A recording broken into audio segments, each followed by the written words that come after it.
La route du Champagne en fête se déroule pour la première fois dans la vallée de la Sarse. Pour le coordinateur, au-delà de la fête, l'objectif visé consiste à augmenter la notoriété des vignerons locaux. Donc la route du Champagne, j'insiste, elle existe depuis 1995. Il faut savoir qu'à l'époque, l'objectif c'était de faire connaître la Côte des Bars. Aujourd'hui, on n'en est plus là, on a 30-40 000 personnes qui viennent du monde entier. La vente en ligne, on se rend compte qu'on vend des billets aux États-Unis, on vend des billets en Norvège, en Finlande.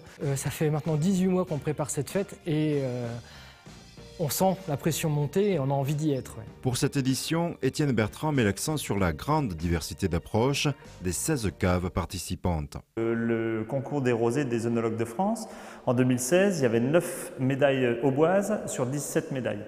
Tu nous emmènes où alors? Alors je vous emmène à l'Arboretum.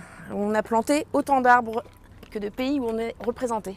Aujourd'hui, vous êtes présent dans 80 pays, tu vois? Alors, 82 en total depuis les débuts de la maison. En simultané, on est entre 40 et 50 pays. Donc on a déjà le chardonnay et le pinot noir. On a des terroirs différents, donc des finages, des villages différents, et aussi des années différentes en cuverie, c'est-à-dire des vins de l'année, de la vendange qui arrive, et des vins de réserve qui ont des années antérieures. Alors fais attention à la tête, hein. C'est une vieille cave.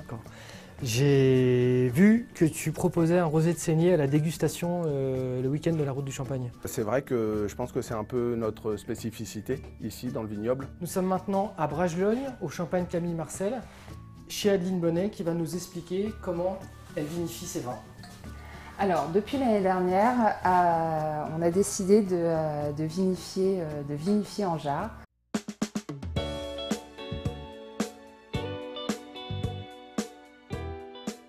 Alors nous, ce qu'on aimerait mettre en avant sur l'exploitation, c'est la viticulture durable.